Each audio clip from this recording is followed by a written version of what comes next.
let me start a timer in order to see at what time I should finish. Okay. Yes, in some sense, this is a continuation of the talk of Delio, and what I want to present is some applications on one application, because of the time, of the general theory that we developed and was presented before. So the idea is the following.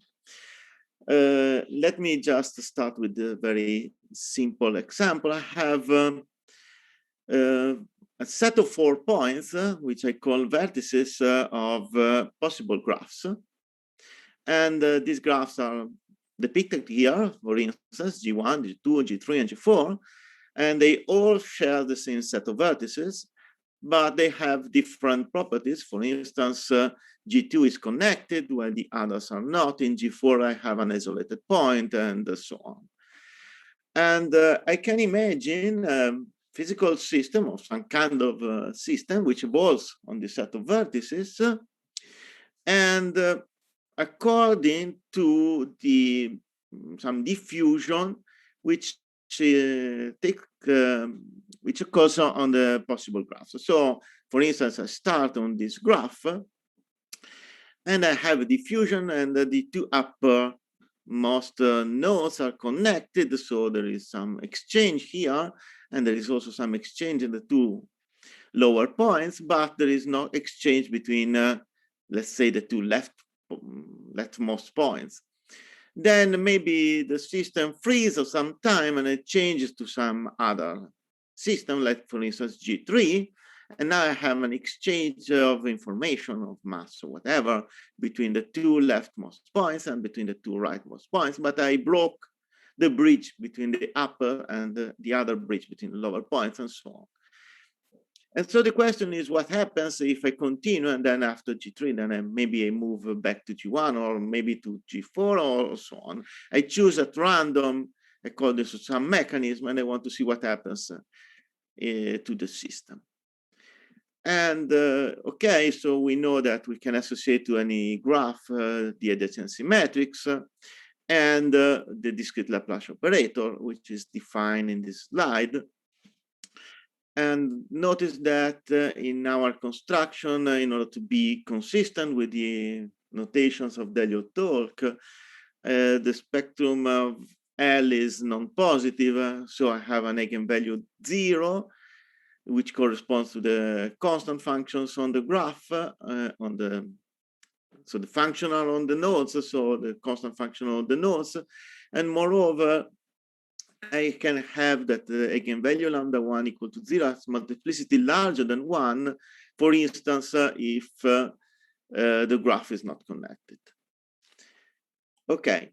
Then, as before, I introduced this kind of evolution, and if I just fix a graph, I know that the solution is given in my form by the semigroup generated by this operator applied to initial condition.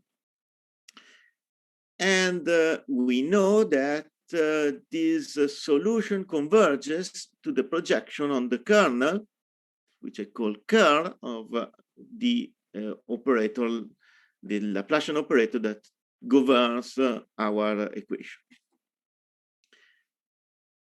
Now we introduce a mechanism of change of the environment. So I say that I have this family of operators, which for us are associated with a family of graphs. And during the random time interval between, say, from 0 to T1, I choose one of them. I call the chosen index x0. Then at time T1, I change. I find or choose another element here, and then I continue the evolution according to this new operator on the time between T1 and T2, and so on. And as you see, we arrive at the same formula that was presented in the talk of Delio. He colored this in red, but this is exactly the same. what is different here is that instead of having a sequence of times which are deterministic, as in Delio's talk, now these times can be chosen in a random way. So the problem is the same as before. So how to, under which condition this operator converges, and what is the limit. And okay, I will just skip this remark, which is strictly related to another aspect, but I don't have much time to enter here. Okay, so what can go wrong in this construction? This is interesting because okay, this does not really enter in our framework because these two operators that I present here are not discrete Laplacians, but it is a very interesting result, however, and I would like to present this. So I have A0 and A1, which are two possible evolution, which describes the possible evolution. And as you see, the eigenvalues are of real part, which is strictly negative. So the evolution, according to each one of these law, is stable, exponentially stable, and converges to zero, actually. And then I choose a mechanism of switching between A0 and A1, which is a sort of telegraph process, so just a jump process with the jump rate beta.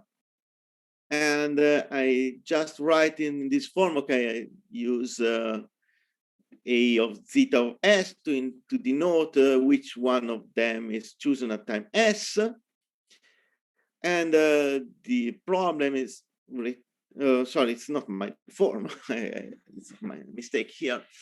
And the problem is the following. So as you see, the randomness here enters just in the choice of the jump of Markov process.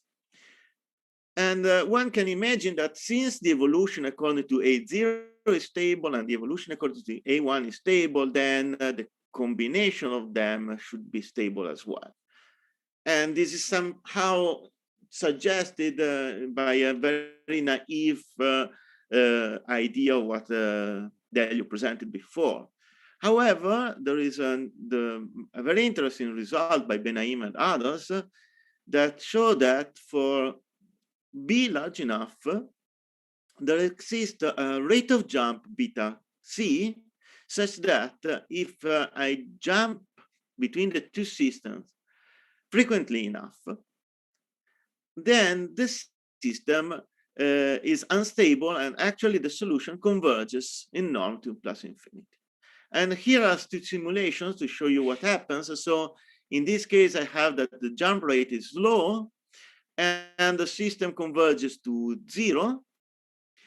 But in this second picture here, and you see the time scale is much shorter because otherwise I was not able to stay in the slide. If I really frequently change between the two systems, then the system diverges to plus infinity. So the introduction of a mechanism of switching can, in principle, destroy the stability of the system in the whole. In our case, however, this does not happen, and we can apply a generalization to the random case of the theory presented by Delio. And so let me just give an idea of which kind of random mechanism we choose. So we start with a semi-Markov process Z, which is given by Markov chain xn and a sequence of times tau n, which gives the time that I spent in the state x, in the corresponding state xn. So the system is in xn between time tn and tn plus 1, where capital T is the sum of the renewal times, and these are called regeneration times. Xn is an irreducible Markov chain of E, and the set of indexes, and okay, somehow you can see that this is equivalent to say that Xn is a reducible Markov chain on the set of graphs or on the set of Laplacians in our setting. So I just use this notation in order to be consistent with what we wrote before. And tau n are positive random variables with distribution which may depend on the state of the system. Some special cases are very well known. So for instance, if tau n is identically 1, I have a Markov chain, as the very simple Markov chain. And if tau n are exponentially distributed, then I have a Markov process. However, neither of these two is really necessary in our construction. We can take a very general examples. And also here is a different way to describe the system through the counting process NT. And again, NT is a Poisson process if the tau n are exponentially distributed, otherwise it's just a counting process. And okay, so our assumptions are, let's say, summarized here. So the reducibility of the Markov chain implies that there exists a unique invariant measure since the state space is finite, and that this invariant measure is has a positive distribution in any state. The interlevel times are finite almost surely with finite mean and finite variance for simplicity. And finally, we assume that the sequence Tn diverges as n goes to infinity, so there is no accumulation of jumps and finite time.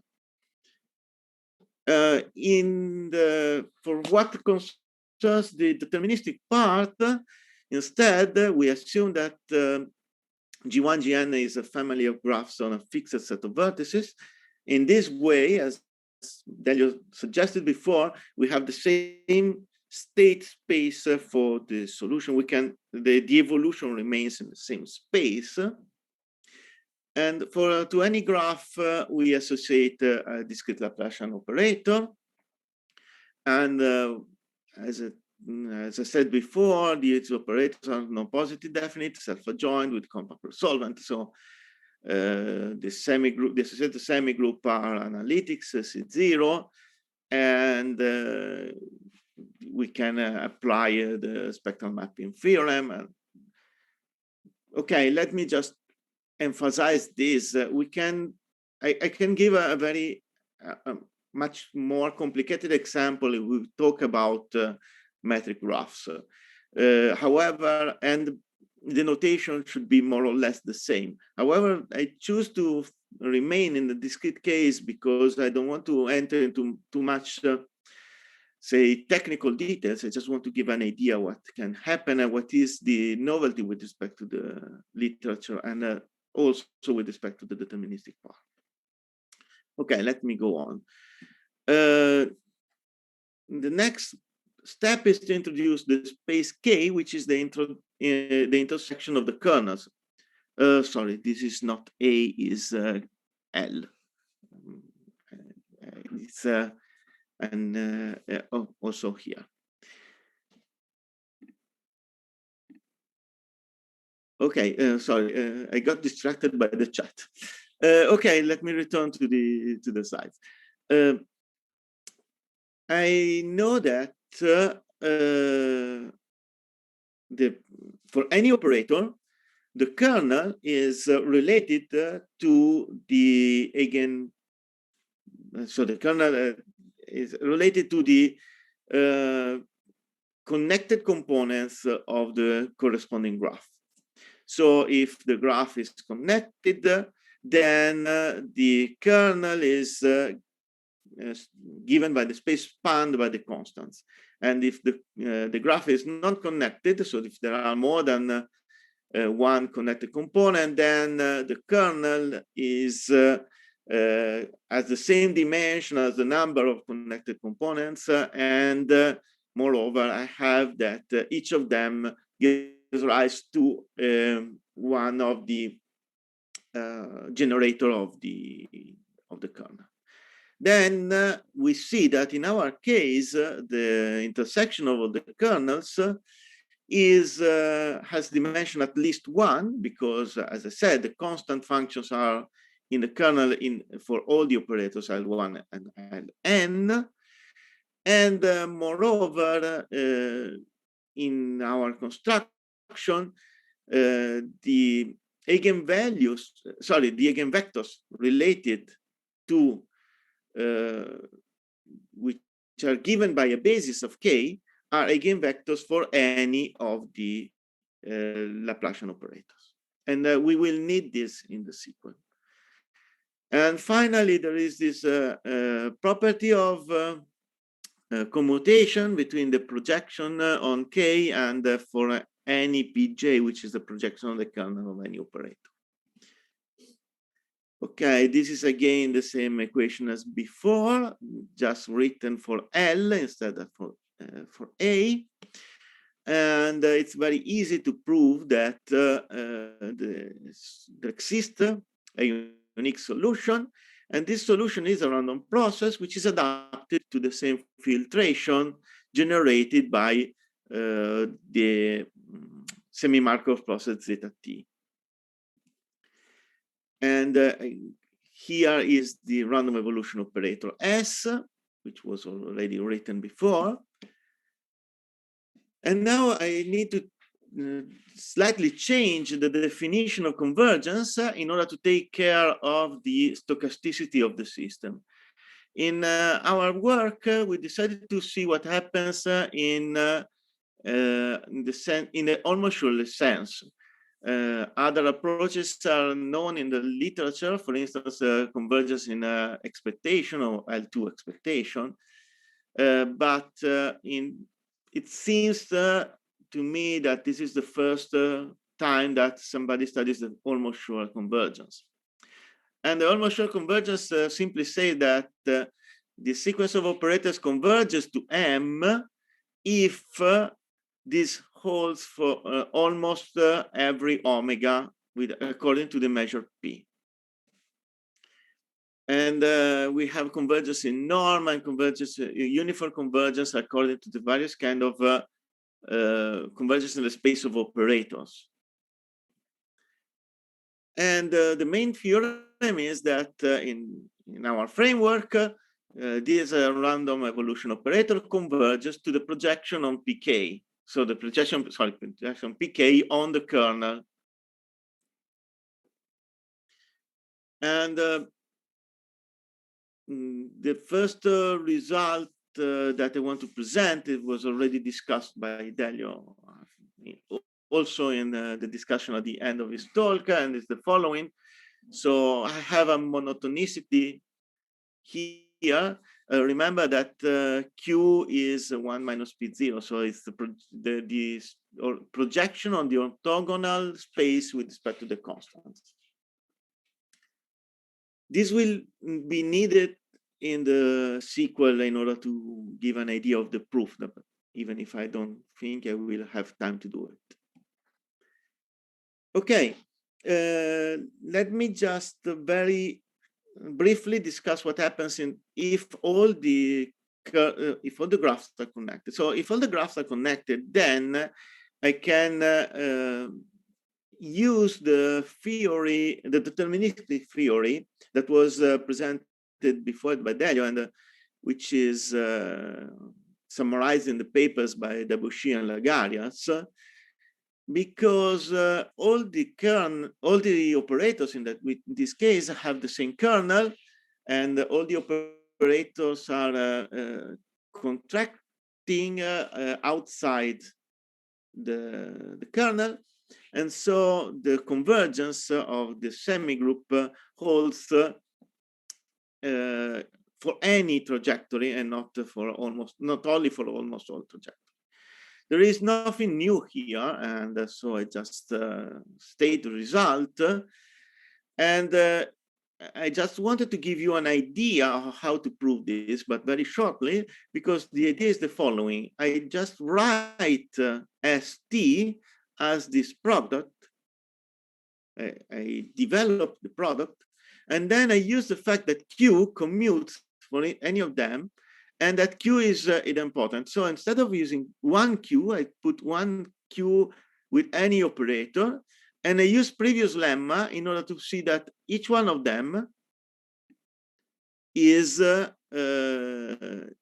strictly as non-strictly less than one. And then this suffices to prove that this converges in norm to 0. But we shall see immediately that the request of having all the graphs connected is too strong. So my toy model is the following: have two graphs. The first one is given on V1, V2, V3 by one edge between V1 and V2, and V3 is an isolated point. And the second one is the symmetric case. So V1 is an isolated point and V2, V3 unconnected. And then this is a simulation of what happens if I take a telegraph process on G0, G1, or set of indexes 0, 1, with a parameter beta equal to 1. So you see the starting distribution was -1, 0, 2. So 2, 0, -1, just in order to distinguish them. And then on the first time interval, I have that V3 is an isolated point. So the value of the function remains constant.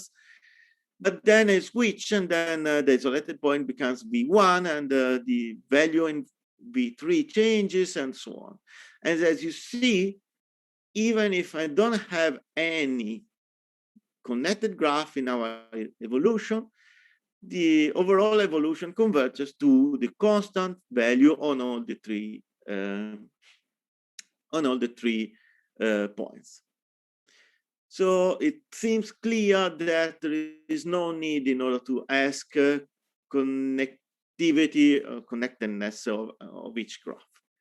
While what you see is that if you somehow take the union of these two graphs, that is a graph where you take the same set of edges of vertices, but you take into consideration all the edges, then the union of these two graphs is connected. So maybe the idea is that the suggestion is that you don't need to have a connected graph as far as you have that the union is connected. And this is actually what we can prove.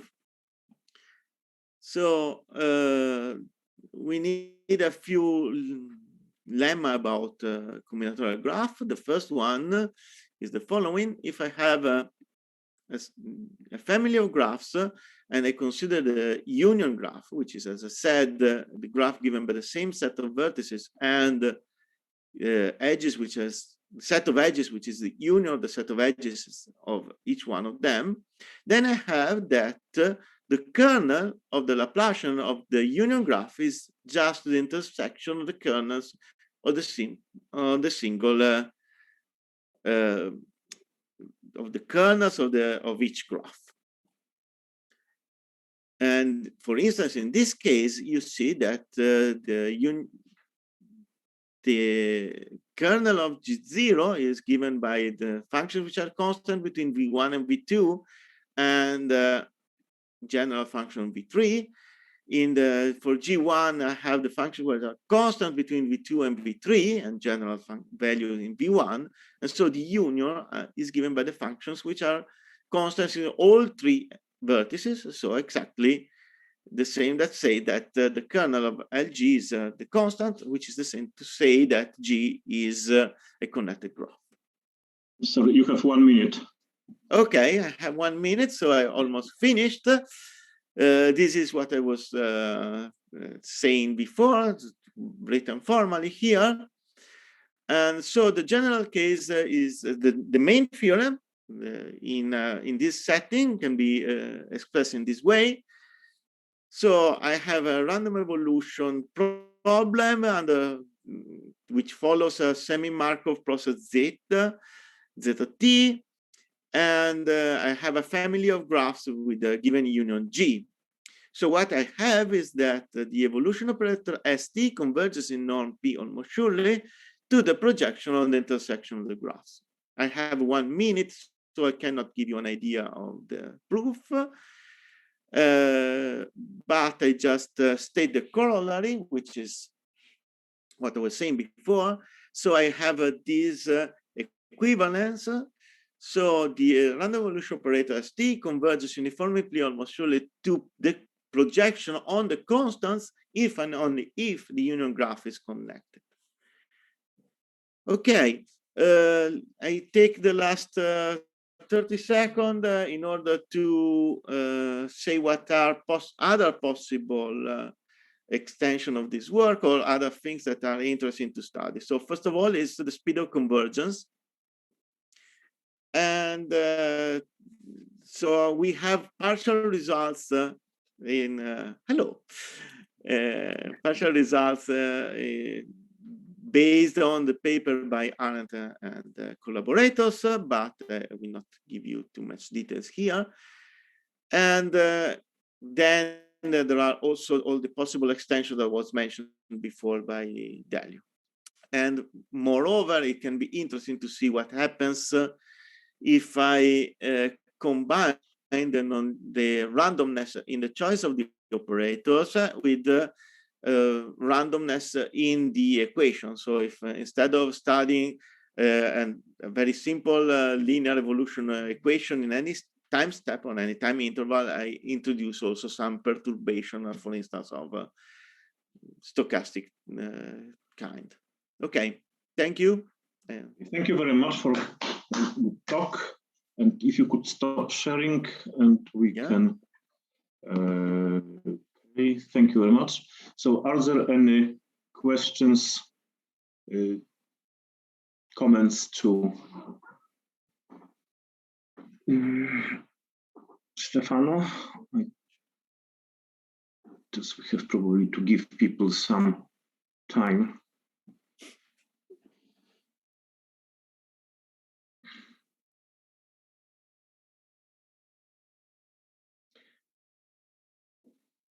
Okay, so maybe I will just ask, it's a very general question. I mean, I'm a deterministic person. So, but I mean, in some sense, I have been studying similar things in deterministic context. Essentially, Delio started the model. So essentially, instead of Markov process switching, you simply put intensity matrix, migration matrix, and then you analyze what happens. Especially, for example, when switching are very fast. So essentially, a singular problem. Are there any connections with the results? Have you ever done anything of this type? Because then it is something which Adam Bobrowski calls, I think, piecewise deterministic Markov processes. Yeah, okay. There is a clear relation between these two kinds of problems. And as I said somewhere in the talk, there are also other approaches to stochastic vision of this problem. So for instance, one of the question that is already known in the literature, at least in some sense, not exactly in our setting, but similar settings, is the following. So instead of looking at what happens in the pathwise sense, so omega time for any trajectory omega, you can ask what happens if you take the average of the system, which is quite different behavior, and somehow you finish in equation which is well known in the setting of PDM process, piecewise deterministic Markov processes. Because then you have that the switching part enters in the equation. So if you look at what happens on the average, you have an equation not for u, but say for let me call v, which is the expectation of u, and this equation has a general part, which is so at the first part, which is very similar to the one that we have. Somehow it's a matrix given by the matrices of every operator, and then you have a switching part which take care of how fast you move from one system to the other. Okay, but this is not exactly the same problem that we are studying, and so the results are somehow different. It would be interesting to compare somehow, because then you expect some sort of average process weighted by Perron vector of the switching process. Yeah. Okay. May I add something? Okay. Just a second. So, I mean, the point here is really, maybe I should have mentioned this more clearly in my talk. The point really here is that we do not assume that there is a Perron vector, because, I mean, so this was clear in Stefano's talk. If we have two disconnected graphs, so the spectral gap is constantly equal to 0. So you definitely do not have, I mean, the lowest eigenspace is constantly two-dimensional or even higher dimensional. So it is somehow surprising to us that you nevertheless have convergence to one-dimensional. You might have convergence to a one-dimensional space, even if you cannot start with a Perron eigenvector. I mean, not at all, actually. Okay. No. Well, it is very complicated. Okay, so are there any questions to either Stefano or Delio? If not, probably we can adjourn for lunch. Well, thank you very much.